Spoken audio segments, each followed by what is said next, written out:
Now, Kendrick Lamar, if Bad Bunny get to have his concert in Medellin, you don't. Oh no, Kendrick was in Bogota. He was in Bogota, right? yeah. Buenos Aires, Sao Paulo. Shout out to you, Kendrick. We will get to that Pitchfork. What top 25 albums? Yeah, that list was terrible. That was definitely written by I don't even know what Generation Alpha. That 17-year-old. That's who had to write that.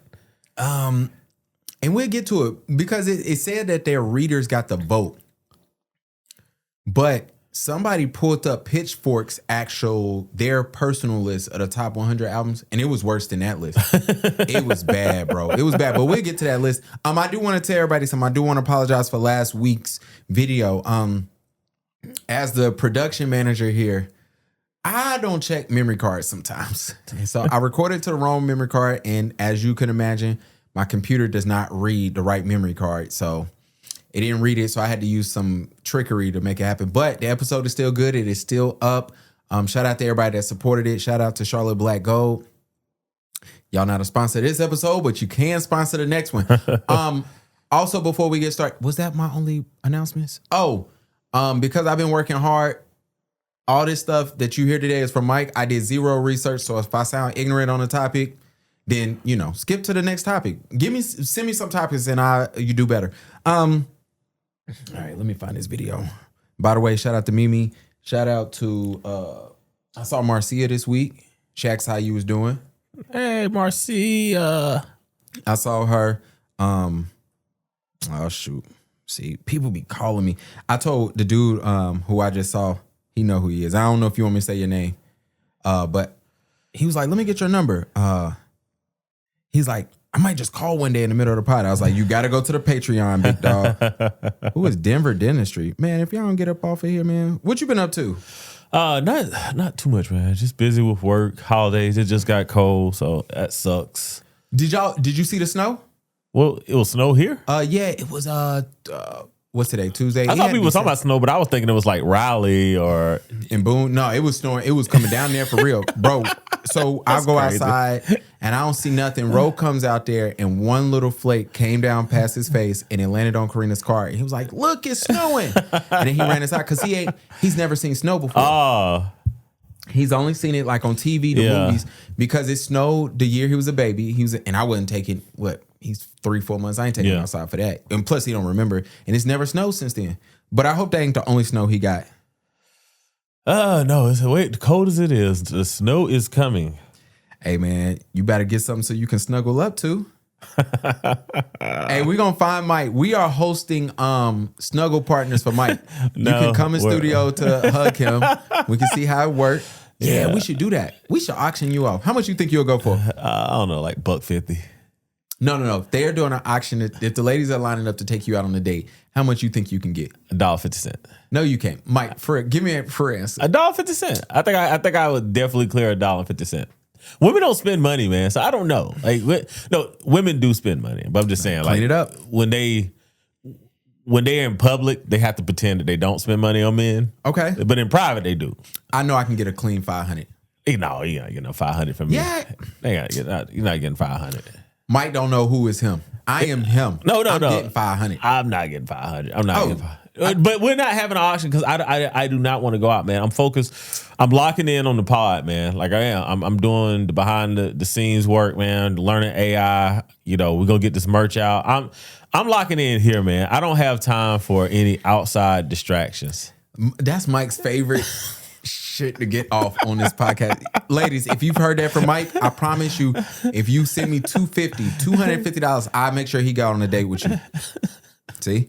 Yeah. I bet you I'm gonna get some money off of your ass. Here we go. See?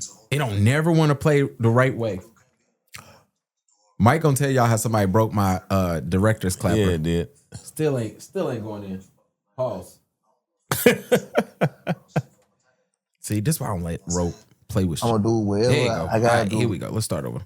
You can't be too hard to hold the door open. Man, you can't be too hard, bro, to, you know what I'm saying, bro, close the door. Yeah. Man, like, what the fuck? Man, like, I don't give a fuck if your shoes come tied, bro. Shit, I'm gonna tie that bitch. You know what I'm saying? I'm gonna do whatever I gotta do to make this shit be how the fuck it's supposed to be. That's real. Man, he a millionaire. He ain't got to be able to open up doors, close them bitches. Shit, if it start raining, he got an umbrella, man, if it start raining, got an umbrella, shit, I'ma hold that bitch, you know what I'm saying? Man, like, you can't be too gangster, too hard to understand, man, bro. At the end of the day, bro, you gotta protect the brand, bro. Yeah. You know what I'm saying? I'm just one of them niggas who just understand it. This is NBA Youngboy. For those who do not know, Youngboy never broke again.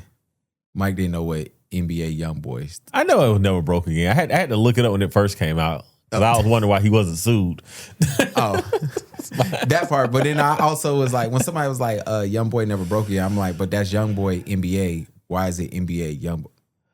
You kids are different, and I'll let y'all have it. Yeah. But anyway, that's his artist who's basically saying, yo, whatever it takes, I'm willing to do. Yeah. I'm going to protect the brand. Yeah. And I thought it was a good place to start today, to make sure, like, because that's something that we always see in the comment section, right? When people being funny, right? Nobody's bigger than the program, right?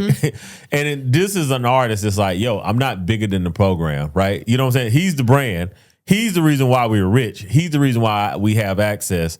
Acknowledge it, and let's make sure that we take care of that person.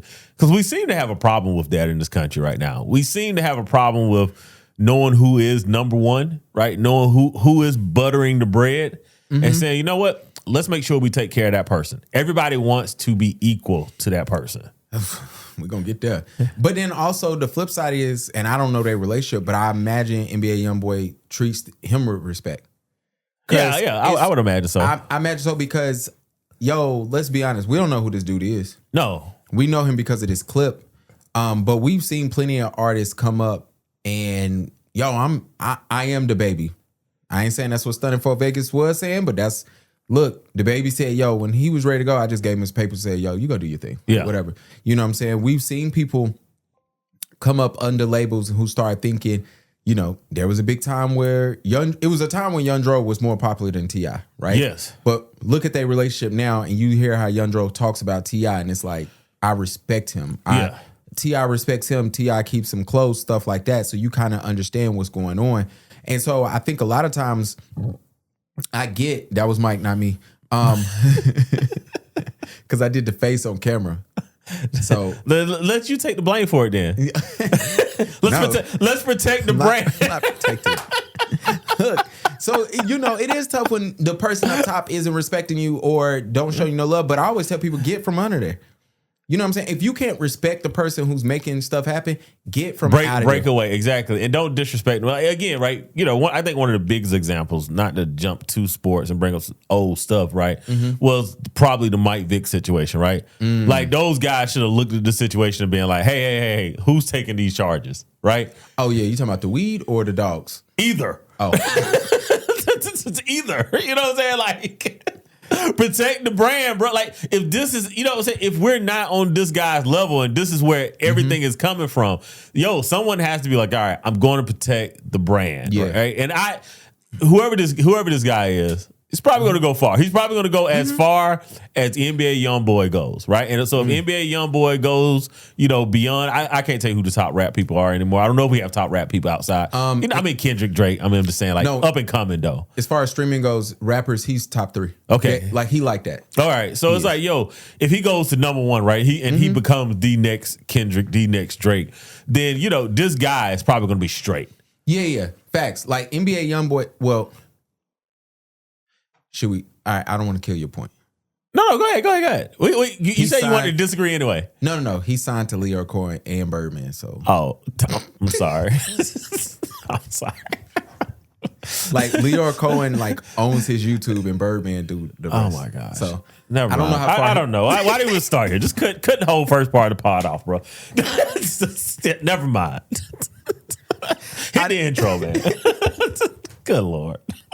You niggas need to learn to read contracts. That's my will. Just killed Mike's whole point.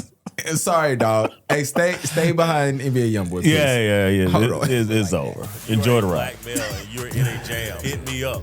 I'll get you out. Trying to save black men. We give black men a place to be seen. Place to be heard. Sometimes I gotta push back because be lying. They do, but so do women. So that's what makes the pod cool.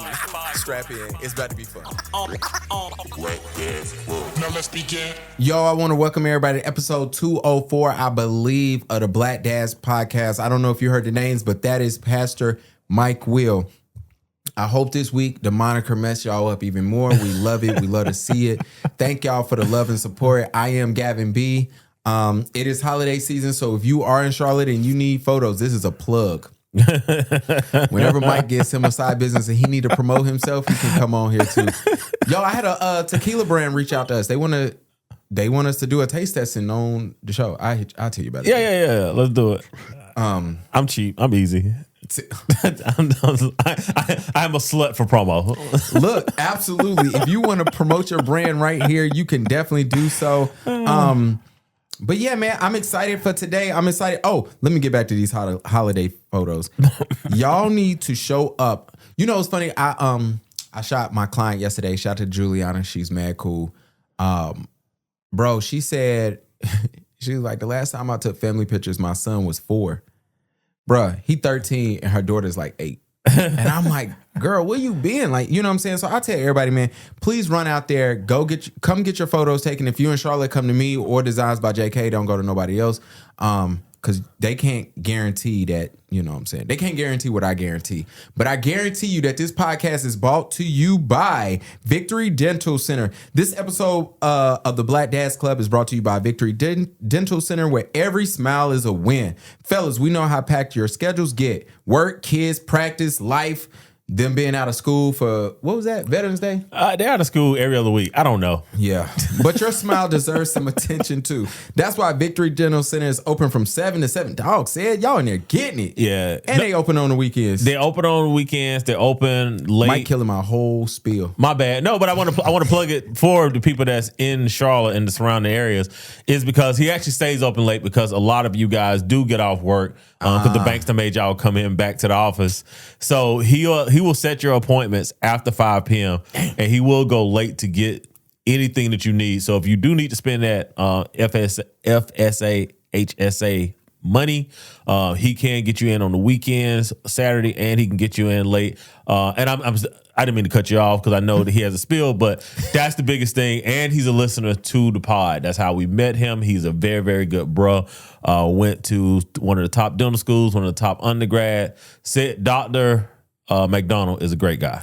Also, right now, from to the end of the year, you can get $1,000 off of Invisalign. He wanted me to make sure y'all knew that, which is dope. Yes. I need that. But I don't like no. Never mind. We'll get there. Check him out at victorydentalcenter.com and let them know that we sent you. That means let them know when you go in and say, yo, when they ask, they say, hey, what's your name? Just say the Black Dads Club sent me. Yep. You got to leave with that. Matter of fact, when you meet everybody there, say the Black Dads Club. Matter of fact, that should be the only thing you do say. But make sure you answer them when they ask, yo, do you brush? Do you floss? Like, make sure you get to that, man. But anyway, man, definitely want to shout out Dr. McDonald. He is super cool. He show us love all the time. I remember the first time I met him. He's like, you don't even know who I am. And I was like, I sure don't. That's my favorite. That's the biggest lie I get off every day of my life. I will act like I know you.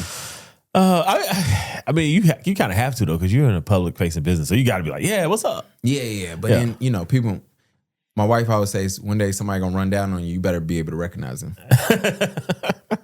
Well, you're not as bad as you used to be in the comment section, so you should be good. It's because I'm too busy, man. Yeah. I'm trying to get to it. All right, you ready to get to this pod? Let's get to it, man. My favorite podcast is the JBP. If you listen to this long enough, you know this. I also listen to other couple of pods, but nothing more consistent than that. I'm also consider bringing back my photography, not the pod, but to kick in some of your photography things in. Before we get started, let me tell you something. We started last week about dumbing down photography, and shout out to Angela Perez. She is in Florida. She's in Orlando. She is an amazing photographer. I'm talking fire. It's like very fine artwork. But and she's Puerto Rican, and she shows me love. Like, she's one of those people who is like, I'm by her numbers and everything going, I'm like, oh, she famous. Because like, she, like, when the big brands do international awards, she smoked them shits. Right?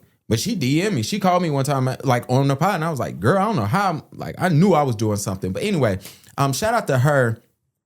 Canon had posted that they are having a contest, and it was a content creator contest. And she was like, yo, I'll be glad when Canon get back to, she wrote it. Like, I'll be glad when y'all get back to doing doing contests for photographers. And they basically told her, nah, we ain't doing that shit no more. They said it so nice. They were like, yeah, we always host giveaways and things for content creators. And I was just like, why not? Is it because of AI? You can't really tell what's what now? No, or? I think they're doing it. They want everybody to create videos. Got you. Videos, long format videos is coming back. Remember, they wanted us to make short clips, right? Yeah. I remember when I had a meeting with Meta and they was like, yo, you need to start making reels that's between 8 to 15 seconds. And I'm like, all right. Yeah. Whatever. Now it's like, no. We want stuff up to 3 minutes. You know what I'm saying? It's like, y'all can't, And I think the brands have realized that I ain't trying to put nobody in my business because you niggas will act stupid. These cameras are expensive. Yes. You could sell me this camera, or you can sell the smaller, cheaper version you can sell me 2, you can sell 2 to Mike, you can sell 2 to Mike's girls, 2 to my girl. Like, you could sell more and still make up for this one camera. And they understand that, like, because they make them so cheap, you're going to have to replace it every year and a half anyway. Gotcha. Like, I'm probably going to have this camera to probably like 2028, right? And it's still going to be worth over 5 bands. Yeah. You know what I'm saying? So, and it's cool, but you can get the cheap ones every year and a half. You're going to have to swap them bitches out. And they know that. Canon knows that. Nikon knows that. Sony knows it. You know what I'm saying? So we just in a different world, man. But I ain't going to kill y'all with the dumbing down of art anymore. Y'all just going to have to wait and see what happens when all the art in your house that you have up is... Let me tell you something. If you find an artist who can paint, you probably should get their work and get it framed and hold on to it. Because when they start digital printing all this stuff, y'all gonna be stuck. Is this a digital print? Yeah, my scissor one. The girl tried to give me the original, and I told her nah. You gotta take the original, man. Yeah, but I was like, girl, I don't want to. I was like, yo, one day SZA gonna see that and she gonna want it, and you're not gonna hit me up for it. And I was like, like, no, you can't have it. And now I don't even talk to her no more. You gotta make these relationships back up, gal. You want to serious this out for a minute? Nah. Okay. Nah, you gonna say something. No, nothing crazy. It's like, you ever be around somebody and you like, I need to get away from you? Even though absolutely. You're not a bad person. You're not mean. You're not rude. Yeah. And this might be an assumption. She probably, I ain't gonna say her name, so it ain't gonna matter. But I felt like she was willing to do whatever it was to get famous. And those type of people scared me. I remember that. Yeah. No. Those people scared me. I got you. And as a man, it scares me even more when it's a woman who's willing to do anything. I don't know. What would scare you more? A woman who want to do anything to be famous, or a dude? I don't know. Like I feel like with dudes, I lose my life. Girls, you might lose your freedom, but you might still be alive. Yeah, I don't know. I mean, people that do anything for clout just annoy me in general. Yeah, because they never hit the pinnacle they trying to reach. They don't never get the Kim K level. Well, because say what you want to say about Kim K. I think the reason why she's famous is because people think they know her, right? Yeah. You know what I'm saying? Facts. Like they are, the Kardashians are who they are, right? And then you can say the same thing for the Trump family, right? Like, well, not the Trump family, but at least Donald, right? Yeah. We know who he is, right? Yeah. Like, it's authenticity that people like. Yeah. So when you fake it, right? When you like, I'm trying to pretend to be somebody else, people see right through it. Yeah. So, and when I say y'all never get to Kim K level, you don't be worth $1 billion. You go F on some D-grade rapper. Yeah, but I think that too is the environment. We're gonna get to it because Poor Moms was on your favorite podcast, JBP, man. JBP. And shout out to Lex. And he was basically, they were saying like, hey, the streaming platforms never give any black pods, major coin. And I replied in the comment section. I was like, let's be honest, right? Everybody takes care of their own except for us. Ooh, okay. You know what I'm saying? Like, but we got to stop lying about that. Well, we get left out. And I'm not talking about we. Yeah. I don't want to hear, Joe's biggest thing is, yo, if you come to me, if you catch me on the street, I'll let you get one question off. You can ask me whatever. Or whenever people reach out to me, whatever. Hey, I'm not calling it BS on it, but I'm also calling out the fact that you always say, hey, when I'm in certain rooms, I go sit in the corner. I don't like to be spoken to. I don't like talking to strangers. You make it very clear that do not approach me, but then in the same breath, you're saying, hey, you can come and approach me. I don't know which version of that to believe. Also, I don't know if I believe that you giving away all the tools and sauce. No. And that's the thing, because I believe that there's only podcasts. It hit its peak. I'm assuming it hit its peak. I hope it didn't during COVID. Everybody sitting at home, podcast. Spotify giving out $100 million to people who never did a podcast a day in their life. Right? You know what? That's a good question. I wonder, has it peaked out? Well, the money definitely has changed, because back then when people sitting at home, all these streamers, all the podcasts and brands is giving out all this money to people who are creating content, so it's growing. And now we turn around and it's like, all right, I'm sorry, like, I don't know how there's not a female network, right? Yeah. Poor Mind should be under something. Hot and Bothered should be under that same umbrella. Like, there should be where it's like the ladies run that shit. And let me tell you something. I don't know how the ladies are not the most caked up people in this podcast game. I know why, because y'all know me. I say women don't like women, but that's a whole nother subject. But I'm saying it's so many more. Me and you talk all the time. We look at brands and it's like, it's hard. What you gonna do? You gonna give me dick pills? You gonna give me energy drinks, sports betting? Well, men are simple, so or barbering stuff, right? Cool. With the ladies, it's so many different avenues where the money can come in from. Like, bro, I was watching YouTube and there was a Rose Sparks commercial for ED, and it was girls sitting around. And I'm like, dang, they really they could still do the same things we just named. They could do all that. They could do all those things as well. And more. So it's kind of like whatever. But I look at it and, Poor Mind's talking about the streaming, but it's like, there's an A-level tier of pods. There's a B, there's a C. Might be a D. Do not ask me where I think where we at. But I don't see the A. I don't see the A pods saying, "Hey, let's bring up these B pods. Let's have them come sit with us." Yeah, I don't see that, and I don't think it's really going to happen. I think the only way you're going to take off if someone sees that it's going to be beneficial for them, right? Not just like, yo, it's beneficial for our channel, right? Like, yo, I want to cut. You know what I'm saying? Like, you over here killing it. And you can kill it more, but I need my cut. Also, podcast ain't streaming.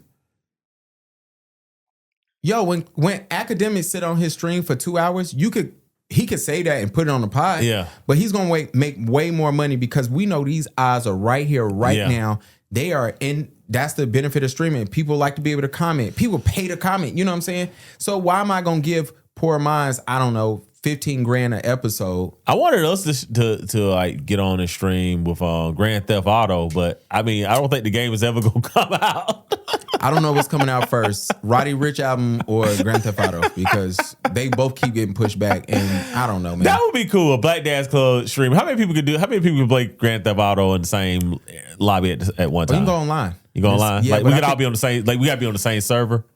Nah, we just have to be in the same game and just invite people to it. But I know in the current one, I think it's like either 16 or 32. But yeah, we should figure out something. All right, let's get to. Was that our Poor Mind segment, basically? Yeah, basically. But let's get to the pod wars though, because real talk. Oh, let me ask you a question. Okay, here you go. You want me to tell the truth or lie? I want you to tell the truth on this, right? Because you more tied into this than I am. Yes. All right. Is there a pod war brewing between Black Effect CEO Charlamange, and Joe Budden Podcast Network? They do not like each other. Joe Budden, I've said this for 3 years. Everybody pays attention, but it's kind of like too obvious. Yeah. But now Joe make money, so everybody trying to act like it ain't a real thing. And I don't like that. But they don't like each other. I don't care what nobody say. Yeah. Because Native Land went after Joe Budden pod, right? And then Joe Budden kicked their backs in. He did. Right? Now, they did start it. Let's be clear. Yes. They started it. Joe Budden kicked their backs in, right? And then it looked like they ran back to Daddy. Well, Charlamagne went and sat with them, but Charlamagne checked him over Joe. Yeah. Because he ain't like that either. But Charlamagne and Joe are fighting from the same side of the field, if that makes sense. As far as intelligence versus So, success. but then it looks like, Charlamagne had on, now he's had on a host that just left the Joe Budden podcast. And let's get to... And we don't know why. I don't know why. I haven't seen it yet in any of the communities that Mel has officially left. But it seems like she has officially left. Mel is gone. Like, have they announced that she's gone? They haven't mentioned her name. I think I forgot the one guest who came up there and mentioned her name. And did they cut it out? That's it. But like, she used to have a picture. Yeah. Her picture is turned around on their show now. It's not removed. It's just turned around. Yeah, it's turned around. That's the petty. funny. Yeah, it is petty. Before we get to what happened, let's give a little backstory. Yeah. So back in the day, when Charlamagne, before he got righteous and pandered and black power fighting, like Charlamagne has had stages, right? Everybody knew Charlamagne to be funny. Wendy Williams, he's funny. He comes to the Breakfast Club, he's the jokester on the show, right? And he's still that, but now we have a real comedian with Jess there. Unless you talk to Corey Holcomb, who will tell you she ain't, but that's a whole nother fight. I think Jess is funny. But I say all that to say, when it was Angela Yee, DJ Envy, and Charlamagne, Joe used to come up there, and Charlamagne used to always joke on Joe. Yeah. Joe, did he deserve it?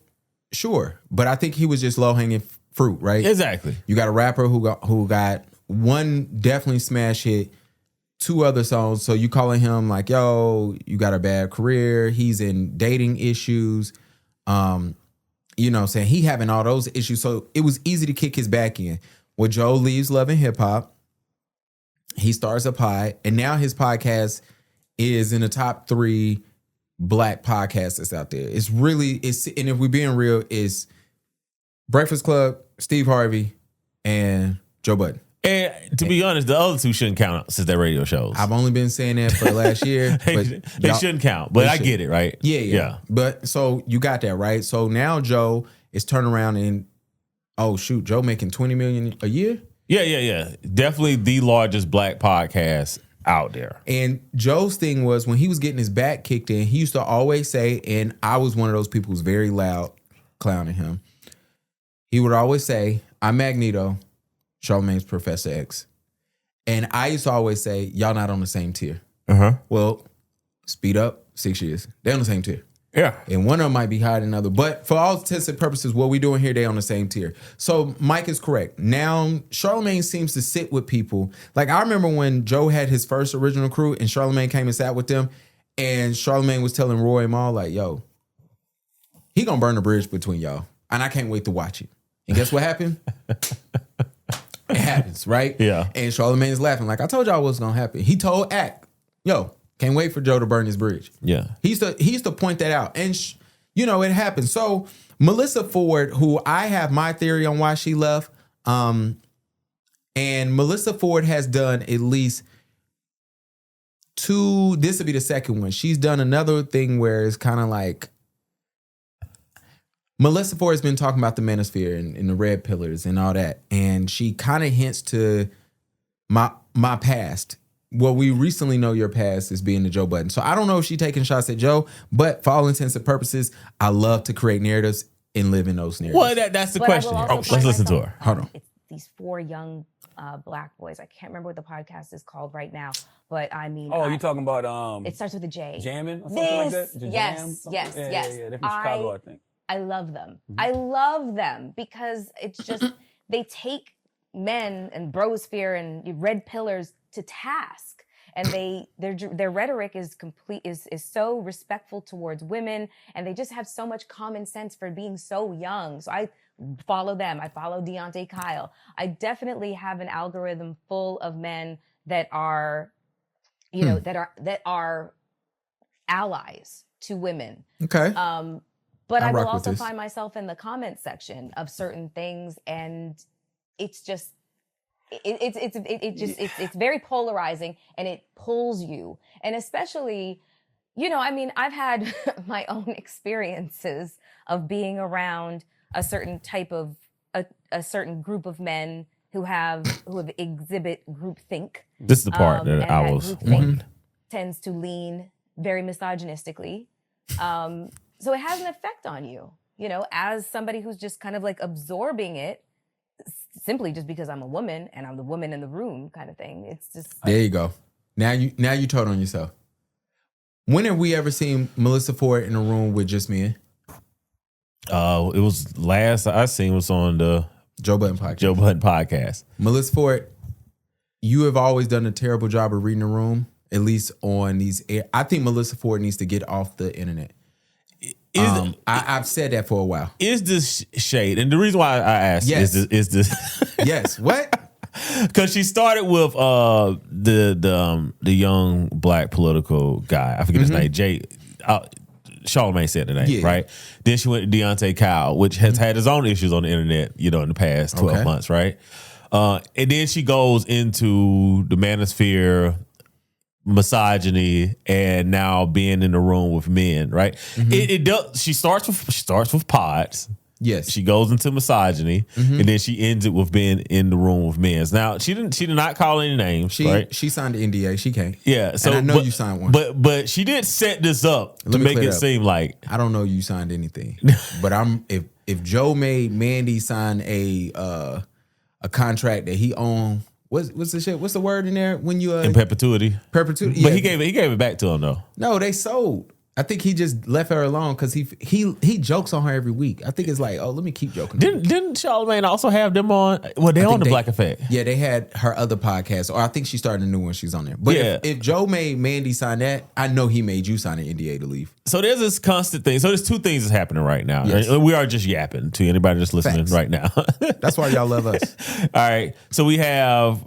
It does look like Charlamagne is picking everyone that has an issue with Joe and bringing them on, right? Yeah, it's interesting. Charlamagne's on her show, so she invited Charlamagne on. So this might be this on Hot and Bothered. Yeah, okay, it is on Hot and Bothered, but it's still, and that's the messier part. Yeah, it's still interconnected, right? Yes. And then also like it's this idea of this is my bigger question, right?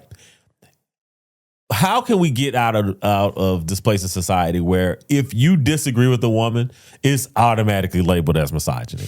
Men got to start giving a damn and actually having conversation with women. I always place the blame on us, where there was a time where we were just like, if I'm not sleeping with you, if I'm not related to you, if you say something crazy, it's so easy for us to be like, you know what? Good job.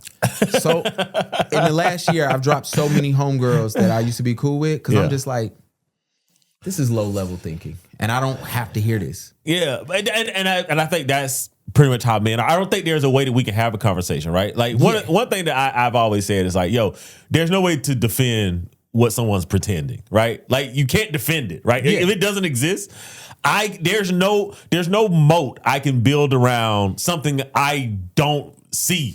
That part, and then also, you talking like that? I don't think Melyssa Ford ever seen misogyny. I don't think she's ever encountered red pillars.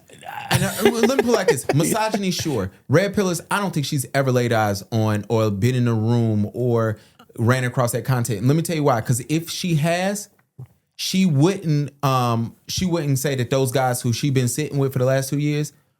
Well, she's not saying that, but it's been inferred. That's what I'm getting to. Yeah. She wouldn't be saying, hey, I've sat in a room and it's groupthink and it's misogynistic. You wouldn't even put red pillars and those group of men in the same sentence. You would never. And that becomes my problem with this conversation is because we constantly, it's like, you know, we invite women to the room, women invite us to the room. We have conversations, but it's if I don't agree with you, it's like, at that point, you have no idea how men communicate with one another. Somebody put in the comments, they said this girl was mad that they invited her in the barbershop and she couldn't get her feet done.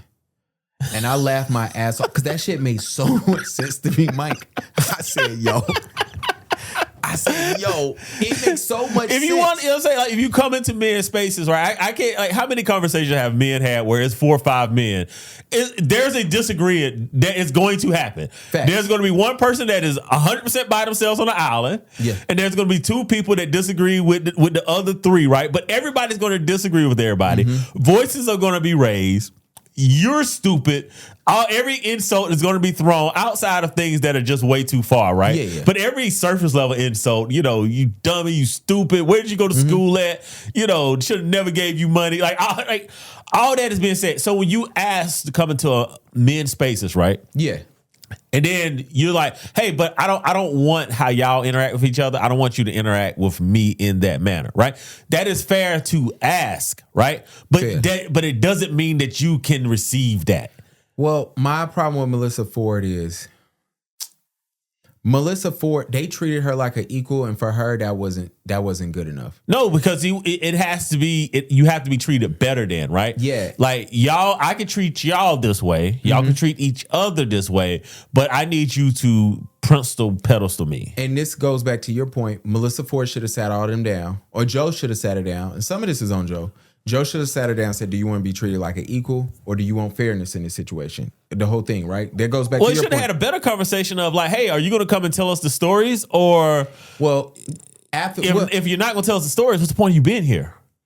Well, yeah, exactly. But I mean, she's mature. You know, you can count on her. She's mature. She does have the real stories. Yeah. But if she's not going to do it, at least be engaging. And I always said this. I said this a year ago. Melyssa Ford got on that platform and created a persona. Once she started reading the comments, she created a persona, and then she kept slipping in and out of the persona in her real life, and it was whooping her ass. Because it's the inauthenticity, right? Like, exactly. Like if you are authentic, people are going to rock with you, right? If Melyssa Ford, like when I had saw it on X, Twitter, when it was like her, Cisco or whatever back in the 90s or whatever.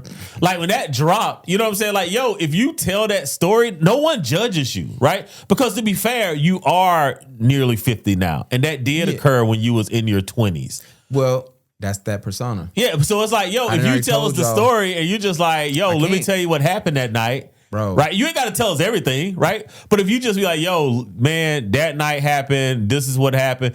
Now people are like, you know what? I love Mel being on here. Nah, because then I got to undo a lot that I've been telling y'all for the last 30 years. Yeah, just be like, yeah, I was lying.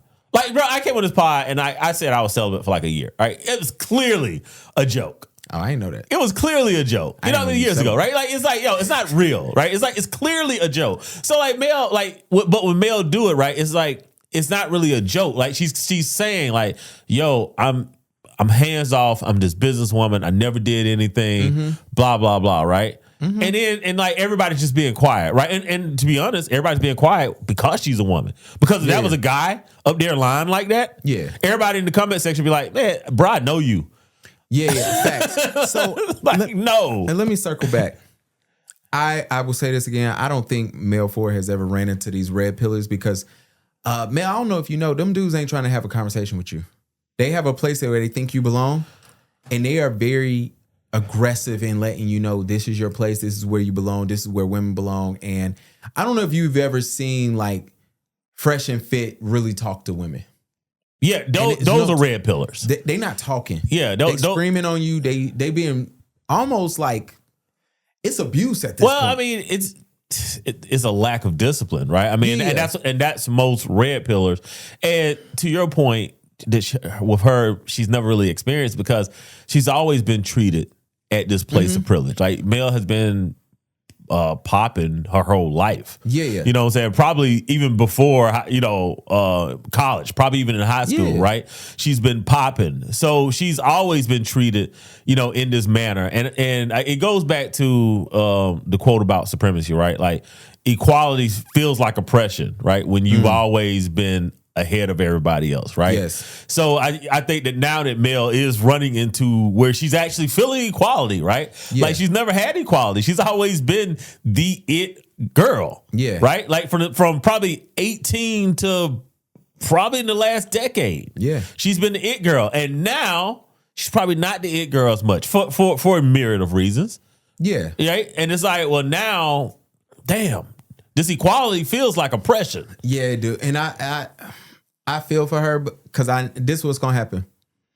If I'm Joe, I'm waiting for that slip up because I know when that NDA expires and the slip up. And also, the guys have alluded to this a bunch of time on the pod when she was there and other things. Sometimes as a man, you can't say anything because you look like a cornball. Yeah. And I know Joe knows that whenever that NDA expires and she does go on her tour and talks about how rough it was and make it seem like Joe didn't move her across the country so she could start on this podcast, right? when we get to that point, I know Joe's going to have it in his head. Like, do I come on here and kick her back in? I hope that doesn't happen. Well, as a man, he can't. No, I'm saying no, not him kicking her back in. I hope Mel moves on from this. No. Right? You know what I'm saying? But and part of the reason is, again, we're the age, like Mel, I'm talking to you. We're the age where we're older now. You know what I'm saying? And a lot of that messy stuff has to go away. At some point, you have to be the lady or the gentleman that you need to be. What's the highest form of currency in this world? Well, it's attention. Okay. Yeah. She will be doing a tour. I'm giving that to you right now. Yeah, because here's the thing. Everything's gonna catch up with you at some point. Oh yeah. So I would hope she doesn't. But my whole point was, I hate how she started us off with the Young Bros and Deontay Kyle. Well, you know why? It's pandering. It's pandering, right? And it's like, if a man decides not to pander, it can't be, well, it's because you hate women. Like, come on, man. Like, you have to be able to disagree. Women do not even like simps. Y'all don't like them. They don't. Right? You know what I'm saying? So it's like, y'all don't even like that. Because the work that it takes to promote this man, that he's a real man and masculine, that is exhausting. Facts. So I don't want this whole, I should be able to have a conversation with a woman and disagree without her saying, well, you must be a misogynist. You know how that go. Hold on. We got another one from, shout out to the Diary of the CEO. Homeboy, I watched your interview with Kamala. Definitely interesting. Kamala, even though she claimed during the episode, her and Joe Budden is cool. She said we talked for her birthday. She gave him some smoke throughout the show. And they are not cool. They are not cool. But you know what? I said this the night after the election, because what we recorded the next day. Yeah, I think it was the next day. I said this that day. I felt bad for her. After watching this, I still feel bad for her. Because I think, you know what they say? You know the saying, you the last person to know that you're, like, they say sports people, like, they're the last person to know that their career is over. Yeah. I think she was the last one to realize, like. Well, see, but this is why I can't feel sorry for her and take any smoke. If Kamala wanted to be president, right? And she wanted to be president, and I don't know if she wanted to be a president because she wanted to make America better. Now, I'm not saying that she hates America. I'm not saying that she was incapable. You think any of them want to be president because they want to make America better? Any of them? Let's be for real. Solid point. I think solid point. But I do think Obama wanted to. Okay. You know what I'm saying?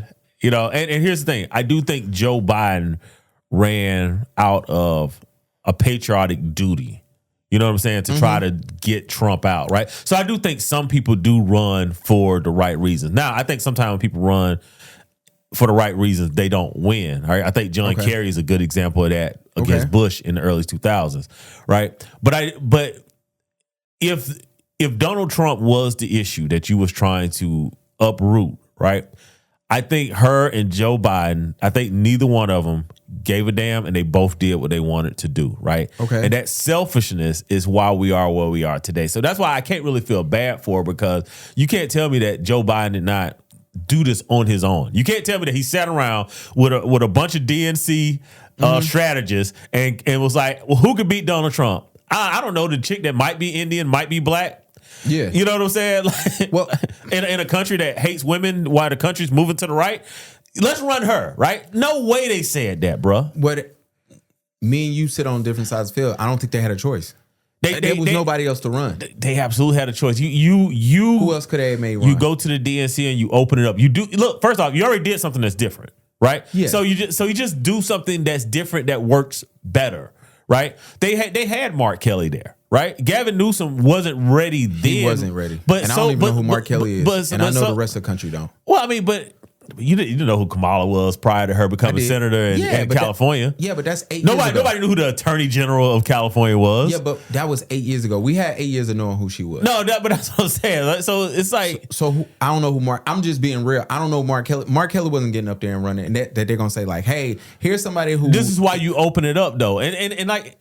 Could they let us vote? They couldn't let us vote. No, not us. You open it up to the DNC where they have where they have the roll call and all. You just open it up and let the delegates decide who's going to be, who's going to be, which is what they do already anyway. Yeah, right? They just typically vote the way that their district votes. But no, you just let the delegates decide.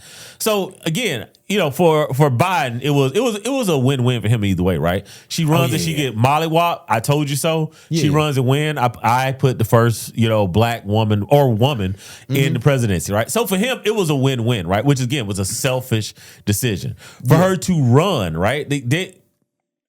They should have came to her and be like, hey, man, this country's not going to elect you, right? So what we need for you to do is tell us who should run, right? Like Kamala could have been like, hey, look, I'll run as VP again, right? To provide some consistency. But I think Shapiro, I think out of Virginia, right? A Waltz, right? Or Mark Kelly, right? Like let's give this country what it wants, what it's used to, and I'll just support that, right? Both individuals was selfish. So I can't feel sorry for her because everything that we're enduring right now, look, we voted for it, right? That part of democracy is your side may not win, and you got to go with what the flow says. See, I feel sorry for her on the sense of I think she was the last person to realize all this. I really think that let's call this lady. I really think she thought she could win up until 5 o'clock that day. I'm dead ass. You might be right. You might be right. Look, first of all, it takes a ton of confidence to run. So yeah, you do have to believe you're going to win. I believe a lot of these people are delusional. Yeah. I think a lot of these people hear what they want to hear. And sometimes the simple fact, she thinks she can run again. Think about that. Every time you have went up and asked the people to vote for you, you have came in last place. Yes. And you think that it's going to be different when you run again. Yeah. After we've seen how you act, how you left them people up there high and dry at Howard. That to me was disgusting. When you asked me for money after the polls closed, bro, it's a lot of marketing cleanup that she needs to do before you even get to say, hey, I want y'all to vote for me. Yeah, I think she should just go back to Senate. I understand that. Go back to Senate. So I think all of that's a mess. I think the whole thing of, your race, as much as they wanted to play like that wasn't a big deal, it was a big deal. And I know a lot of y'all in the comments was like, oh, this is code switching, this is cosplaying, all that. That shit don't fly with people, yo. No, it was a big deal. And like I said, even on this pod, right? Like, this was the first time she clearly delineated who she was, right? And it's like, everybody has always been saying that, and we've had to pretend that, like, no, Kamala, she's black, she's an AKA, and it was just like, no, she isn't. She's never identified as this. And let me tell y'all this before we go to the next segment. Part of a lot of black people's issue, and this go to the DNC as well. If y'all trying to sell us somebody as black, we already feel like Obama didn't do enough for black folks. So the next person that come up in here, we definitely gonna ask the question. Yes. And when your questions is, I'm doing everything for minorities, then it's a slap in the face. Yeah, you might well not run them because you're not really going to get black people to support. You'll get black people to support if you come up there and be like, yo, y'all know what I'm going up against? Yeah. I'm going to try to look out for us, but it's going to be tough. Oh, let me put it this way. You're not going to get black people to support at a super high level because you're saying they're black. Yeah. Most blacks are going to vote in whatever way politically benefits them the most, right? And like Republicans could come right now and say, hey, we're going to do free healthcare, free college, and reduce tax rates for the descendants of African Americans, right? And we're going to be like, yeah, right. You know what I'm saying? Like, we're not going to believe it. We're like, yeah, right. You know what I'm saying? Like, you're not going to get our vote because we know you're full of shit. We know you lying, right? So it's like, you can't just pander for the sake of pandering, right? Like, we do need some sort of effort from you prior before we just be like, okay, we're going to vote for you en masse in this direction. Hey, man, y'all about to get $2,000 back. That's not happening. Come on, Trump said y'all getting $2,000. He said for the tariff, right? $2,000 of your money back, by the way.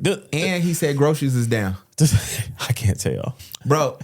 Y'all, the more y'all tell me stories and lie to my face, and you piss on me and tell me it's raining, I love it, man. Yeah, again, the country voted for it, so I'm not going to sit here and.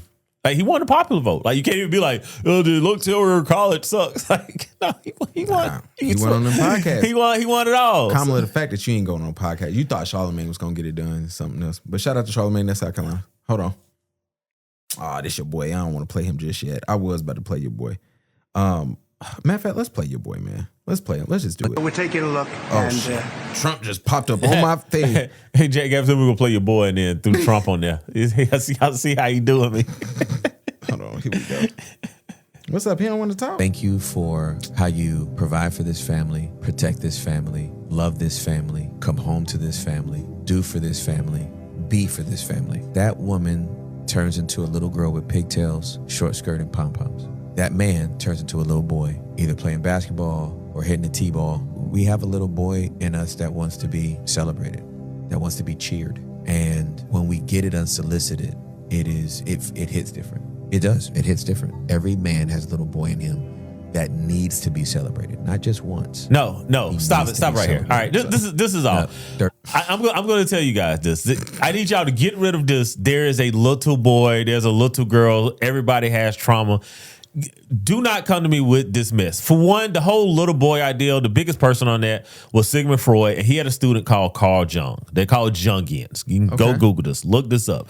There's this ideal that is this little person that's inside of you that was never healed and was and always have hurt. Y'all have to mature and grow up past that. Every person, yes, was a little person at one point in time. That is true. And everybody has dealt with something. Every single person on this planet, I assure you, has dealt with something, right? There's an old saying, if everybody sit around the table and they took their biggest problem out and they put it on the table and we could all grab whatever problem you want, that every person would grab their problem and put it back in their pocket. What they used to say in church? You don't ever want to carry nobody else's cross. You don't ever want to carry anybody else's cross. So this idea, and this is the thing, right? There's a, what was it called? Cognitive behavior theory, right? That mostly says that whatever problem that you have to recognize it, acknowledge it, and then be committed to fixing it. Right. Okay. That has nothing to do with this. First off, this little girl in a short dress and pigtails and a little boy with, hitting T-ball. Weird visual. Okay. But I'm so sick of you leaders, right? Expounding upon this arrested development. Why are you shocked by this, Mike? You grew up in the church. Because I'm not shocked by it. It's why I hate it. But see, I'm disappointed in you. No. Because this is why I'm on always speak. Because it's like, at some point we have to agree to be adults, right? And you can fuck up as an adult. You can make bad decisions as an adult. You know they get paid off of trauma. You know this. You're right. You know, you're right. Bro, you're right. It's so funny. I just want my community to heal, man. That's all I'm saying. I want trauma bonding is dog. I want my community to heal because there's no way for us to go further ahead, right? Without acknowledging what has happened. And then I hate to say this, right? Getting the fuck over it. Yeah. You know what I'm saying? Like you have to get over it, right? Like you have to stop pulling that weight. And I told y'all years ago. You did. I already know what you're about to say. You got to 35. Yeah. Once you hit 35, man, you have been an adult almost equal time as you have been a child. Okay. So there should be nothing in your childhood that should supersede any achievement that you should have in your adulthood. You should have a win big enough that whatever that inconvenience was in your life, whatever that trauma was in your life, that you at minimum can say, I am a overcomer. Yeah, if they work on it. Here's the thing. If you don't work on it, you're not winning, right? Yeah. And if you're not winning, what are you doing? You're losing. You're losing. But and if you constantly lose, what are you? A trauma bonder. You're a loser. You are a loser. And we got to start calling people losers. I told a girl on Facebook, she probably didn't deserve this, but I told her, I was like, she told me she was going to tonight's conversation in Charlotte. And I told her, I said, I bet every time you leave that room, you feel like you want more. And she was like, yeah, I keep coming back. I said, you want to know why you want more? I said, you are emotionally drained and you're sitting in a room trauma bonding with people. Misery loves company. I said, but not even that.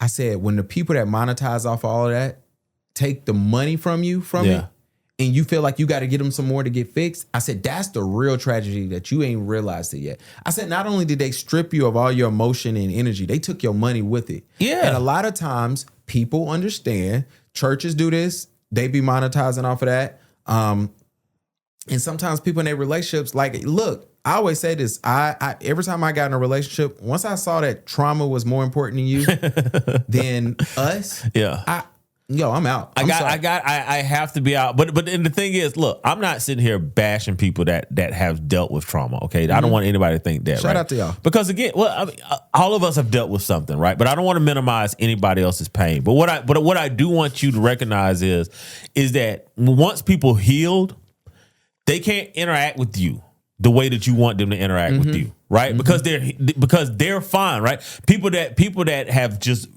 pushed through and bullied through life and raw dog life, and they're fine. They can't interact with you the way that you want people to interact with you. So the only people that you're going to interact with are people who are sick like you. It's like during COVID, right? People that was not sick had to mask up. Even when they help people that were sick, right? Yeah. But two sick people, they could be together, right? Yeah. But someone that was not sick, they really could not be involved with them in the way that you would want to be involved. And if you do not break this idea of what I went through is going to mold the rest of my life, by the time you are 35 years old, you will be subject to men like this that will be able to speak to it and manipulate you and take advantage of you. And then when something happens to you, which it will, because these men are not nice, they're not good, they're evil, right? And when they do something evil to you, the only person that can save you is yourself, because there's not any masculine healed person near you to come and throw you a life raft. Shout out to those people that like misery loves company, those trauma. You know what? I got a client. I probably shouldn't have said that. Bump it, I ain't gonna say her name. Shout out to my client. I've spoken about her on here before. But I didn't like that. And here's the thing, right? He's perverting the truth. I buried the lead here, right? Yeah. It's like, a man wants gratitude, right? Niggas say that. Well, say that. You know what I'm saying? Say, hey, you know what men want? Men want people that when they do things for them to appreciate them. You don't have to minimize a grown man to a child in order to receive gratitude. Okay, I'm getting upset now. Yeah. Well, I always said that's what art do. And I give y'all an example. I told everybody this. We was off Sugar Creek. I said, go look up any black photography showcase, and I guarantee it's called The Little Black Boy. It's gonna be Little Black Boy somewhere. Yeah, and I was like, it's a reason why they do that, and it's to help emasculate men, but that's a whole nother subject. But I'm saying, and I think Tim Ross know what he's doing, but I also look at people. Tim Ross, I gave you something happened in my life, and I told God if he do this, I'll leave you alone. So I've been leaving you alone for a minute. You know what I'm saying? So I just. I mean, we're not bothering him, but well, I understand what it goes to this emasculation, right? Yeah. And it's like, come on, like we're men, right? And I'm not talking about you and I. I'm saying like, black men in this country, like our PR has to get better, because we're not what everybody makes us out to be. And I'm sorry, I don't need to be seen as a non-threat if you only can emasculate me. This is what I was gonna say about my client. I told Karina, you talking about how you change how you treat people who still go through trauma. Yeah. And I told Karina, I was like, I can't work with her no more. And she's like, why? I said, she's never been rude. She's always on time. She always pays. She brings me clients. I said, every time she gets on the internet, she is going through trauma. And it's not the stay away from the unlucky. Yeah. I think she just she relish and feels seen when she gets to talk about trauma and misery all the time. And like I told you, just like the person who wanted to be famous, those people scared me as well. Because the minute that she was talking about somebody that's close to her, who's a great friend, and my friend had these kids, and my friend was supposed to, and I felt like I know exactly who she talking to because I met that friend. And I was just like, are you talking about her? It's only one person in this world who you always with, who got the same amount of kids that you're talking about. I'm like, you know what? I don't want to be that next person, because I don't get down like that, right? And I remember one time she tried to turn on me, and she realized that, me and her conversation was through text, and I showed it to her, and she apologized. Yeah. And it wasn't a big deal, but it was one of those deals. I'm like, damn, what if you would have went and told somebody this about me and I'm trying to run a business and they'll look at me and I said, you know what? I just can't. Yeah, you're right. I mean, and at that point, you know, you have to cut bait. Yeah, and I'm like, so it's interesting there. Ask a Black Dad segment. This is brought to you by Victory Dental Center out there in Fort Mill. Remember, you get $1,000 off Invisalign right now to the end of the year. Please go check them out. And they're open late. Open late, weekend, 7 to 7. You know what time it is. I have a question. I asked my wife this. This is for me to you. How much effort do you put on a scale of 1 to 10? How much effort you put in at work?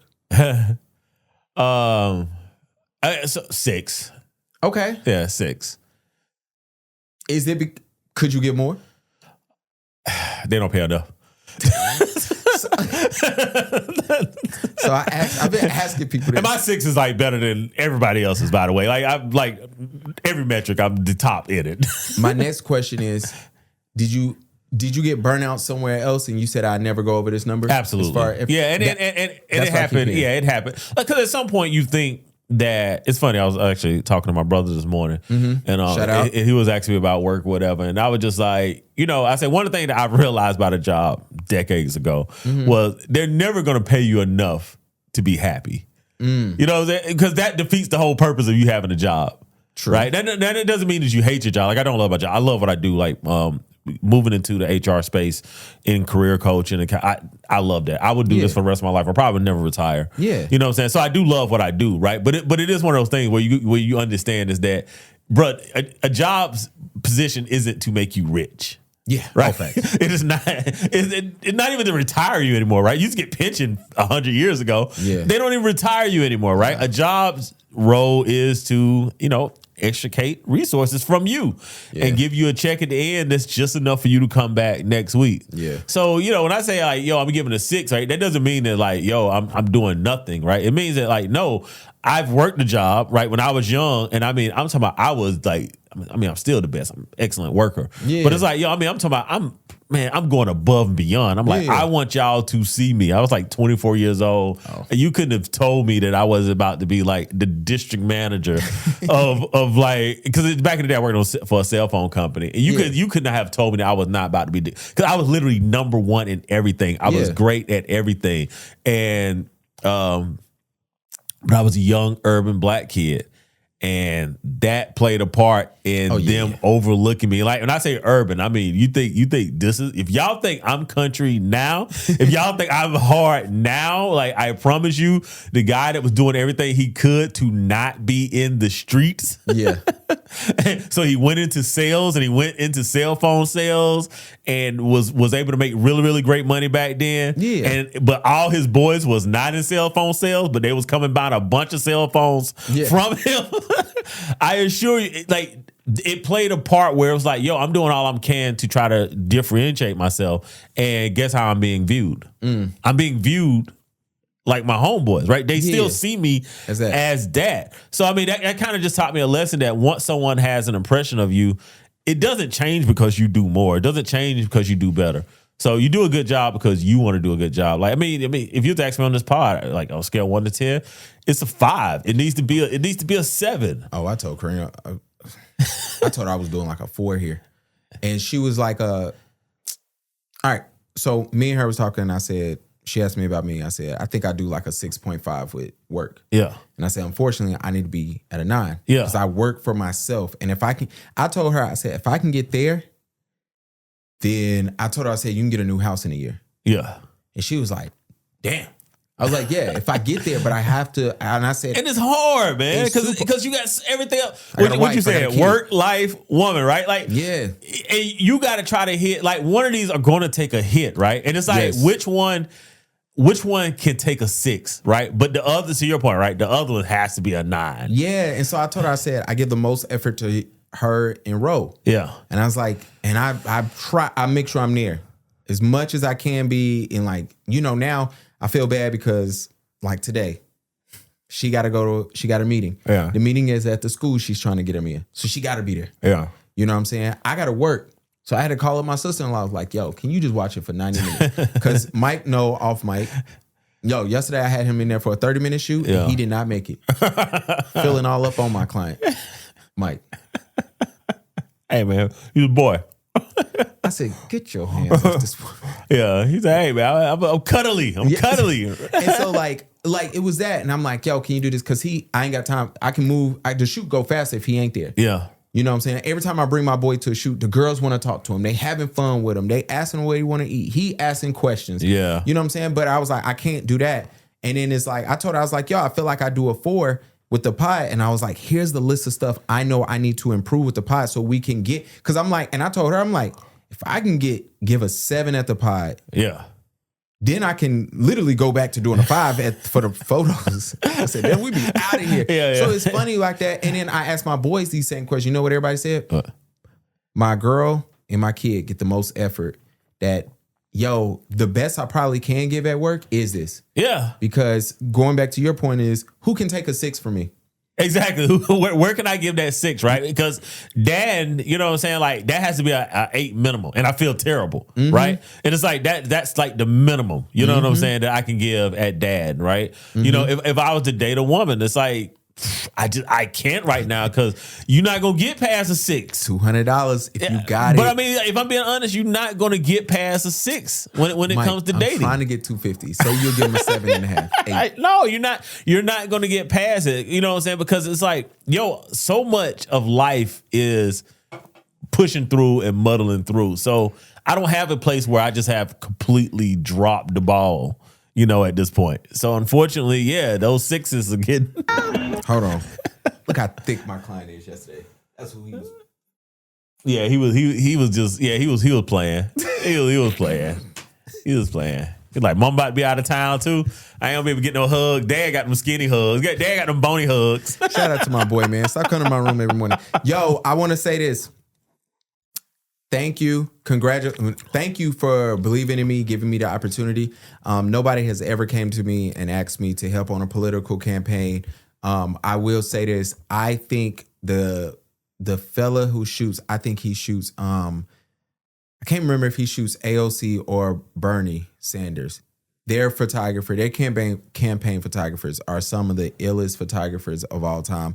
And I follow them in different groups. And I want to say the guy who shot AOC, I want to say I went into a talk with him. But anyway, being asked to shoot a political campaign is actually tougher than what it looks. Because most time, if you ever see campaign photographers, they shoot low. Yeah. They shoot up because it makes the person look more powerful and more engaging, right? It's literally the only reason why most of your pictures you see will be shot down low. And that's more of a cinematographer thing. Yeah. You know what I'm saying? So that's why my camera is always low. Mike losing weight now, so he's probably about to go low too, and we can shoot up on Mike. Yeah, I'm about 20 pounds away. So see you next summer. Being asked to do that was nerve-wracking. Getting an opportunity was cool. I got to meet a lot of different people, and I didn't say nothing because I've had a couple of people who was doing campaign stuff, and they mentioned maybe coming on here and speaking, and I'm just like, I'm in one of those places. Like, if I don't believe in your message or if I don't believe in you, I really don't need to give you a platform to speak louder. Yeah. I'm let you do your thing. You can cut the check. Now, that's what we get to now. You can cut the check. But Joi Mayo came to me a year ago and said, yo, I'm thinking about running. And I said, cool. I'm not in your district, so I can't vote for you. But then when she came to me with the opportunity, I was like, yo, I'm definitely down. Because I've seen her when she was a teacher. I've seen her when she was working for her HOA. I've seen how concerned she was with Nations Forward in that district in general. And I said, I want to help you. And she gave me a dope opportunity and she paid me. That's the other thing. There you go. You know what I'm saying? Well, yeah, you gotta get that campaign money. That might be your new hustle, man. Wait till next season. Get some of that campaign money. Look, man, and I want to congratulate her because she won. And she didn't win. She smoked it by she got like 80% of the vote. And just knowing her as a person, how nice she is to me, how soft-spoken she is, how concerned she is. I just want to tell her congratulations. It was funny seeing people hit me up and was like, yo, I voted for this person you've been talking about. I'm like, yo, thank you. You know what I'm saying? She's definitely a sweet person. So shout out to you. I don't know. Shout out to Mandani. He won. Shout out to him coming out to Ja Rule. Shout out to him fussing, beefing with 50 Cent. I love it. You know what I love? I love the fact that he thanked everybody, and black men voted for him at the highest rate of anybody, and he did not even mention black men at all. Can you? So no, you can't, but somebody can actually do it one day to actually, help change our PR. Well, that's fair, but I ain't never heard nobody come out and say, yo, shout out to black women, shout out to white women, shout out to white men for voting for me. Like, that'd be crazy. Well, I mean, here's the thing, though, right? You thank your constituents, or you thank your supporters, right? So if you're going to say, hey, let's thank all the immigrants, right? Yeah. Let's thank. It's a city of immigrants. If you're going to say let's thank black women, but black men are actually one. I mean, he didn't know this probably the night of, right? Yeah. But they poll, they know that black men are voting. Like, just say, hey, thanks to all the African Americans in this area that have showed up to vote, right? Don't single out black women, because when you single out black women, we know what you're doing. You're excluding black men. So he singled out black women? Yeah, he said black women. He didn't say black people, right? But the crazy thing about it is, in the exit polling, black men voted for him at the highest rate. I wonder what's the number, though. They be seeing different numbers. It was 62%. It was 62%. Like, he didn't get but that was the highest rate, like, out of black males. 62% of black males voting for him was the highest rate out of all demographics. Hey, man, he came out to Ja Rule. He's letting y'all know what time it is. Y'all know what time it is. That song goes so hard. What did he come out to? New York. Oh, I got 100 guns, 100 clips. That was my joint back in the day. It's still my joint. That's a banger. You know my favorite rap song of all time? What? In the Club by 50 Cent. In the Club goes hard. Mine's is definitely back that ass up, though. Yeah, see, I only like Wayne part in that song. No, that song dropped. Well, you was in college when it came out. Oh man, I'll tell you that, dude. I was in college. Man, that song right there. If you're in the club, boy, it's about to go down. It's about to go down. Yeah, my favorite. About to go. In the Club is one of, and it's probably because I was in high school when 50 Cent was the hottest thing in the world. Yeah, a 2-year run. I don't know if anybody has had a harder 2-year run than. It was like 3. You talking about the first 3? I don't know if anybody had a higher first 3-year run than him. Yeah, I know for 2. I can't remember the third, but his first 2-year run. I mean, because up until that point, it was like the hottest run was DMX had like a crazy summer. Right? That was ridiculous. 2 number ones in like 3 months or whatever that was. That was ridiculous. But the next year it was kind of like he cooled off a little bit. But like 50 Cent, I mean. And the reason I'm calling it 3, close together, I think. I mean, you could say like over a 10-year, right? Drake had like the highest. Yeah. Drake and Kanye, over a 10-year. But if you talk about a 24-month wonder, 18-month wonder, bro, that. And, I'm giving 3 because I'm giving you drop. Then remember everything from G Unit that dropped just went bonkers. Then you getting tennis shoes, you getting a clothing. All of this is within that second year, and then you drop The Massacre, which goes diamond right afterwards, and it's just like, and that's when you actually had to have album sales. There was no streaming. People had to go to Best Buy on Tuesday because that's the day it was cheaper. Yeah, and then you know what I'm saying, you had to get your album before Friday. You had to get your album early because if you try to go buy it after work at 7-8 o'clock, it was not there. It was not there. Well, y'all kids have no idea how good y'all have it. Then they want to know. You know what I saw when Billboard did all that cleaning up? Yeah. Every Cardi song went off the doggone chart. Shut up. Every single one, dog. Because they fell lower than 5 or 25 or whatever. They just smoked that off. And I'm like, that's why she been so quiet lately. That's probably so embarrassing for her. They do this the week after your album drop or 2 weeks after your album drop, which is definitely interesting. Is it time for her to negotiate a deal? No. Cardi just re-signed the deal. That's how we got this one. You know what I'm saying? Cardi's finished. But that's all another. Mandani won, but there was a conversation with your boy.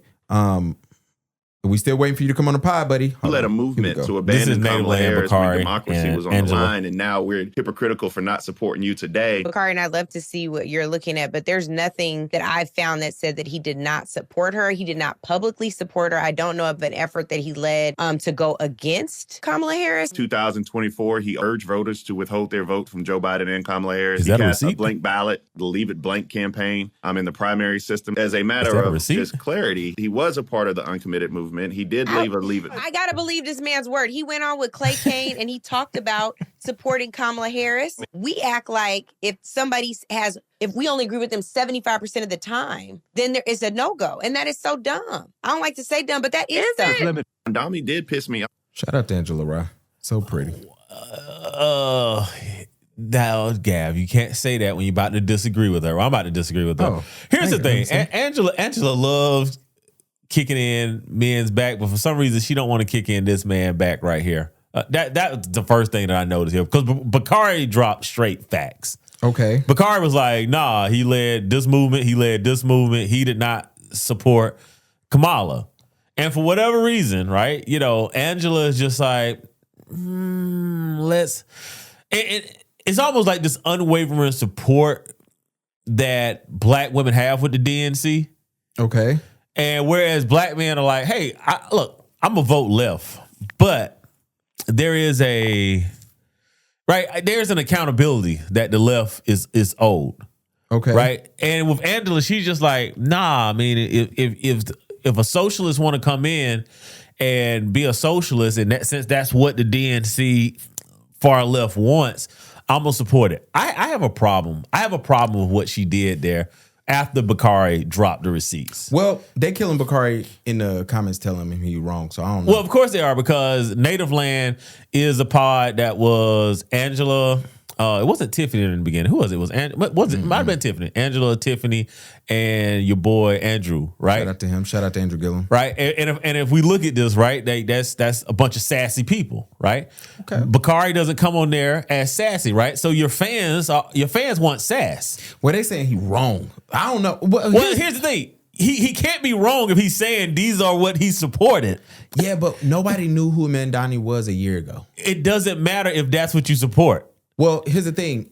Here's my thing. Why does that matter to Bakari? A non-public figure didn't tell y'all to go out and vote for Kamala. Well, I don't know how non-public Madani was. I don't think he was a nationwide name. He wasn't shifting nobody to or from her campaign. Let's put it like that. He wasn't putting a dent. If he came out and said, "Yo, don't vote for her," he wasn't putting a dent in nothing. Yeah, but again, to Bakari's point, right? Like let's put it like this, right? Okay.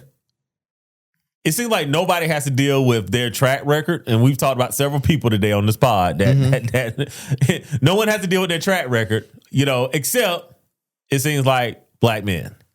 Maybe. Right. And that's the problem that I have, is that, she's like, no, he wasn't anti. And it's just like, he clearly was. He clearly was anti. Now, here's the thing. I don't give a damn that Mandani won, right?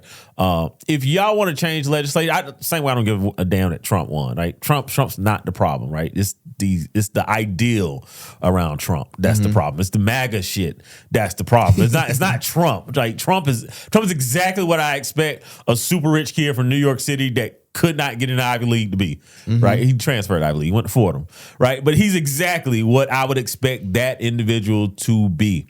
But if you want to change like the way that the country is moving, you got to do that through the legislative branches.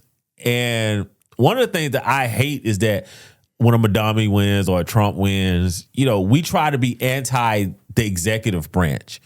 Right. Versus saying, all right, well, we need to be in the legislative branch.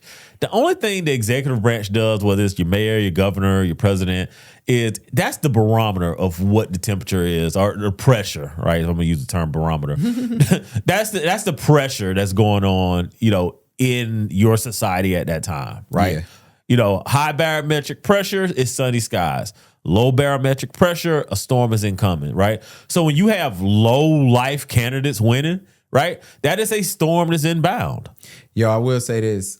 Speaking of Trump, I ain't no Trump supporter, but he smoked that Sunday Night Football. He's got it back kicked in upstairs, and I think he heard that and was like, "Oh, y'all want me to put the charm on?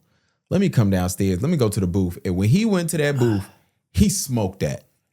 I mean, he's a TV star, bro. He's a reality TV star. That is the problem. Like, he's not, like, that's the thing. Like, he's not just reality TV. Like, he wasn't on, Love and Hip Hop New York, right? Yeah. He was on one of the highest syndicated television produced series of all time. He know how this go. He know how it go. He is a television star. Did you see him up there? No, I try not to. Smoked He smoked it. When your brother texts, I'm like, bro, I'm watching this right now. Yeah. He smoked. It was so bad. I looked at Kareem and I said, this nigga might be top 3 of all time as far as like being charismatic. Like, and Mandani got that too. I would say, you know what's funny? I watched Mandani. He what was he at? It wasn't Jim. It was one of them late night shows, and he was talking with them, and they gave him like a test on New York. Smoked it. Like, just, I always thought about it. I'm like, I can never move to New York, stay up there for 20 years, and run from here. They're gonna be like, they're gonna say no. You're not a New Yorker. I know, but I'm saying if I I'm saying because you would be a Southerner in New York. A New Yorker can come to Charlotte and be in the mayor in 3 years. I promise you that. Like it can happen. I don't even know where Vi Lyles is from. I don't know where she's from. I don't know. But they trying to get her up. Anybody can run next. But I mean, Madami, he's Indian from Uganda, so he's used to assimilating to wherever he lands. But he smoked. Well, like most assimilators do that. Yeah, but it's tough. Like, bro, it's tough to come off believable as real as like, you knew to come out to Ja Rule, New York? If Barack Obama ever came out to New York anywhere, they would. Yeah, they would. But again, anybody. Like, it don't have to be a Barack. It could be anybody. But certain people smoke it. Like and that goes to Trump's whole part of winning. Like, yo, this man was literally on the right podcast. You know that your crowd, whoever they may be, I don't rock with them. You knew they rock with Aiden Ross, and your son told you, "Hey, yo." Well, his youngest son is tapped in because he is from that era. But somebody told you, "Yo, you better go sit with Joe Rogan." Yeah. He don't want to vote for you. Guess what Joe Rogan did to the 200 million people that watch him every episode? Yeah. Like, certain people are just charismatic. I just thought that was interesting. The Democrats, they won something. Trump was not happy the next day. Well, I mean, again, this 2026 is going to be the proof in the pudding, because that's when the Dems are really going to have to run against Republicans. And I do think Dems will win. I think what Democrats need to focus on is... okay, tell me yours. I think they need to just not worry about the presidency, and they really got to work on state houses and the congressional house. Like, you have to. Okay. That is where law changes come from, right? So you need majorities in those two branches of government. Everything else really doesn't matter if you own the legislative branch. I think Democrats need to find the one issue that they can ride all the way to the election. Oh, dude, I already got the one issue. You bring manufacturing back to the United States, and you don't have to bring back car manufacturing.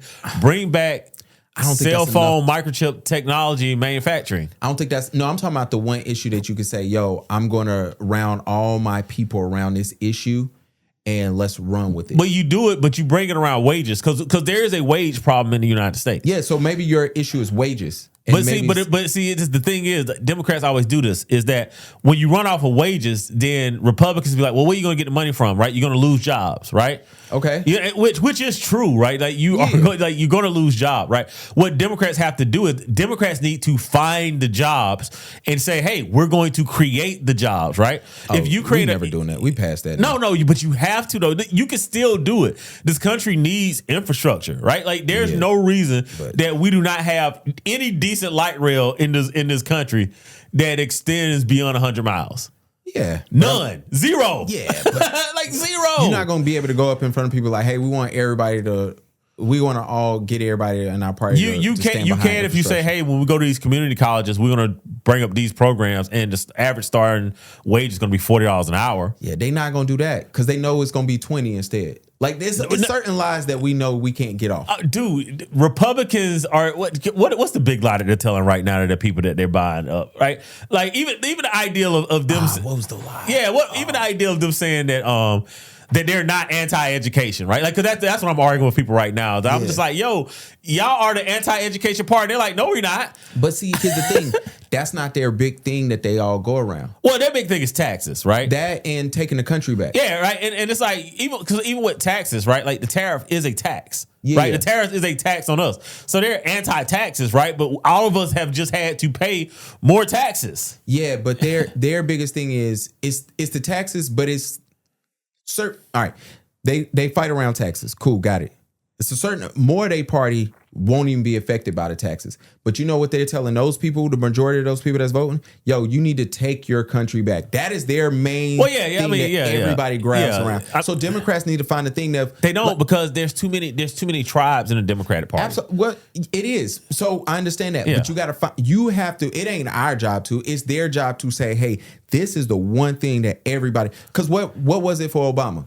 It was like change. That was the number one thing. It was hope and change, but you only get to run hope one time. Hold on. Let me land. Let me land. I'm not saying that's what you do. I'm just saying that was one that Republicans looked at and said, "Oh, we about to get smoked." Yeah, it's hope and change, and the person is a person. He's black. Yeah, like we getting smoked. You knew the second time it was like. I believe that Republicans knew Barack's second term was like, let's not even send our best person out here. Yeah, we about to get smoked again. Because everything's turning. Then Trump comes. His number one thing was, yo, take your country back. You do it. Then Democrats, the number one thing is like, yo, we need to take ours back. We need to restore order. So Joe Biden wins. Then Trump comes back through. So I don't know what the Democrats can run, but they need to run on something and say, all right, everybody's going to come behind this. Don't know what y'all was thinking with Kamala. It did not work. Yeah, no, I mean, look. That might have been they hope and change the second time around. Well, no, Kamala ran on reproductive rights, and like you just left out half the country when you did that. That's true. So like that, and again, trust me, nobody's more pro reproductive rights than me. I trust me, somebody's mad at me right now because I'm very, very pro reproductive rights, and I told them that they need to make a decision. Okay, so no one is more pro than I am. Not somebody that's not mine. I'm just saying, like you're not gonna find anybody more pro than I am. Clean it up. Yeah, no, it's not mine. Democrats, y'all figure that out. Y'all let us know. Then you can send your nominee to sit with us. We are going to charge. No, I mean look, man. You have to bring something back for everybody in America, and the thing that you bring back for everybody in America is wages. But if you just say like they can't get minimum wage raises. Okay, so wages. Running on wages isn't going to work, right? But if you say we're going to bring back industry here, you could even run it anti his tariffs, right? Like, yo, Trump created these tariffs because all the businesses are overseas. We're going to bring the businesses back here to the United States. Yeah, they ain't never doing that. But you can do it though. Like, but no, I mean, dude, there's so many things that the United States need. If AI is here to stay, right? Is this an AI bubble? Absolutely, it is, right? But the power that it uses is so high that China is actually building solar farms in the middle of nowhere, so it doesn't affect the power grid, right? There is 1 million jobs that you could bring to this country if you built data centers next to solar hubs or wind hubs that powered these data centers in the middle of nowhere, USA. There's a whole middle part of the country where nothing exists. The problem is you got to get people to give up that. Somebody own that. And somebody knows that there's a price for everything. Yeah, I mean, look, for one, the government will pay it. Two, intimate domain exists. But three, there's swaths of land, right? I don't know if y'all have ever looked at a map that has like a forestation on it, but there's a part of the country where nothing just grows because because of the Rocky Mountains, it stops all of the moisture, so it's just rocks, right? So they could literally build solar farms and data centers and create new towns in Middle America, which has been struggling for the past 50 years in this country, right? And provide jobs, right? What Democrats do is they'll have a great idea and they'll have poor execution, right? Yeah. How many years? Yeah, but Republicans get shit through. Republicans have a terrible idea to get it through. Democrats have a great idea and can't get it through. That's because they gotta own. That's where they gotta have everybody there. But I mean, how many years have they said they're going to legalize marijuana in this country? It didn't happen. And then all of a sudden, all Republican states was just like, wait a minute, we can get how much in tax revenue? Yeah. Okay, everybody can smoke weed. Like we don't care anymore. Yeah, they need to make it legal. That was a Democrat idea. Democrats have been trying to. California was like, you know what? Fuck it, we just gonna do it. Federal government, what you gonna do? We too big. Shout out to me in fantasy, Ryan. I would call you mid-air. I gotta find me a Coke meme to send to you because I hopped them down. Shout out to me being 3-7. I just need to win out, and I think my life would be better. Shout out to me. USC win this week. Y'all play this week? I don't know. Fuck them. Sick of the Gamecocks. Your brother owed me like 10 bands. Sick of the Gamecocks, man. Bands owe me 10 bands. My aunt could have been a fan of anybody. Child abuse. Nah, man. Child abuse. She could have been a fan of Florida State. Could have been a fan of Michigan. Nope. Like, nope, Gamecocks. And she babysitted me, and I became a fan. Listen. Maybe that's trauma. You know what? Maybe I need to take it back. Inner child. Thank you. There you go right there. Nico Harrison is fired of the Dallas Mavericks. I don't know why your GM still has a job, but that's beyond me. No, you was the GM. Excuse me. Yeah, he was the GM. Yeah. I don't understand. Like, there's so many jokes in this whole thing. Yeah, man, you can't. First off, he's a scapegoat. Because you can't tell me that someone higher than Nico, right? Mm-hmm. Probably in the ownership group, was sick of Luka Doncic and said, "Hey, just trade him away." There's no way that Nico woke up and said, "You know what? Who I'm gonna trade? Luka Doncic for always hurt 30-something Anthony Davis." There's no way in hell that man woke up and thought that. Well, no way in hell. Well, apparently, if the rumors are true, we still didn't get no clearance on if the rumors was true about them, the whole casino, and the owners trying to trash the team, so that they could, and that was part of it. I don't know if that's true or not. I think that rumor, if it does have any legs, I think Adam Silver probably came to them and was like, "Hey, don't play." Yeah, because we'll force your hand on a lot of stuff, and we can play hardball and blah blah blah, the bylaws, because they knew owners and everything. With that being said, Nico, I actually like him being in Lakers, so thank you.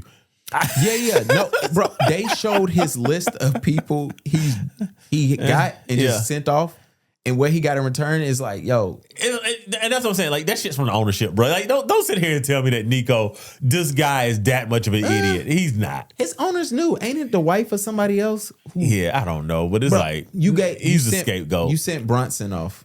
Yeah, that's not bad. Two of the people you sent off now have rings. Yeah, and big parts of it, like you sent Porzingis off, he went and got a ring. Who else he sent off and went and got a ring? But they showed the things of the people he just sent off and like what they did after the career. Nobody has left the Mavericks and had a worse career than when they were there. That's the point I'm trying to get to. Hey man, they must really like Jason Kidd, but he not a bad coach. Nobody's ever healthy. And now they talking about, I think they said the Kings is about to tank and get rid of their team. They said the Mavericks about to do the same thing. I think it's interesting. Send somebody to Charlotte, man. They've been showing Melo's attitude on the sidelines. It looks horrible. Man, I'm about sick of the Hornets too. They started off so well, and then 2 games, and then they were just like, yeah, let's torpedo the season. Shout out to Marvin Harrison Sr. I don't know. Let me find the tweet, man. On Sun. Apparently he tweeted about his son and basically just blasted the team and was like, yo, my son want to play for somebody who gonna throw him the ball. Hold on, let me find it. He said they very hard to watch. He been kicking the Cardinals back. They are hard to watch. But his son, Marvin Harrison Jr., he does not look like a typical Ohio State wide receiver. Like, Ohio State is wide receiver U, and I had to remind myself sometime watching his son that he played at Ohio State. I mean, think about it. They got the kid in Tampa Bay. They got McLaurin. They got Garrett Wilson of all people, and the Jets. When he's healthy, and his quarterback could get the ball to him 10 yards out. And so it's like Ohio State, it has all the wide receivers. So to his father's point, I get what he's saying, because it's like, hey man, he come from the system that produces, and Marvin Harrison Jr. was like the beginning of that trend of Ohio State, wide receiver. I mean, the kid going off in Seattle, like they're wide receiver U. So I think it's a little bit of Kyler. Loving Call of Duty way too much. Don't know no plays. Do not know any of the plays. When they said they opened up his tablet, he had 0 film time watch. No way. Did they say that for real? It was like, was it last year? They said they looked at his tablet because they monitor how much time and film and the playbook, and they said it said 0 on his. And it came out. That's when they was about to trade him. And then all the teams like, nobody don't want that. If y'all tell me that this coming out, you're not reading the playbook, and he's 5'10". Yeah, dude, we got no a problem. thanks, bro. My only issue with Marvin Harrison is your son is the number 1 wide receiver for his team. He wide receiver 1. He not a wide receiver 2. McBride is smoking. I know that because I've been trying to trade for him all year and they won't send them to me. So it's one of those things. What's this say? What's this about double numbers and retiring? I retire. Yeah, we don't have to play it, man. But so I saw a tweet where it was like so basically right on what happened is with the Longhorns on the football game, and I gotta agree, it was a college football game, right? So Arch Manning, sorry Arch, we wasn't kicking your back in, we're just making a point. But Arch Manning is number 16, but the punter is also number 16, right? So on a 4th down conversion, Arch was in instead of the punter. Nobody knew it, and they completed the play. Dang. And they were like, yo, like you do. It's two things that annoys me, right? Double numbers is one, right? I think that you should have one number for everybody. I used to be okay, be like, okay, you can have a 2 on defense and a 2 on offense. No, I'm back to old school. One number 2 on the team. I didn't know they do that whatsoever, right? Yeah. And then the next thing is like, yo, way too many numbers are being retired. Way too many numbers are being retired, man. Really? You think so? Like because, dude, sports for all intents and purposes in this country, modern sports is about what? 70 years? 70. Yeah. Okay. You know what I'm saying? Like, 1950s forward, NBA, ABA merger, NFL merger, baseball league. So it's like this, bruh, chill out on retiring numbers, man. What are you saying that just for college? I'm saying it for all sports. Oh, no. Like, just chill out on retiring. Like, let's retire numbers for people that set records, right? Not people that were just good, right? Like, hey, you're the all-time leading scorer in school history. Your number gets retired. Yeah, but all right, I understand what you're saying. Do I agree? Not really. Let me tell you why. And I'm only thinking about NBA. Yeah. They tend to do it for great players of that franchise.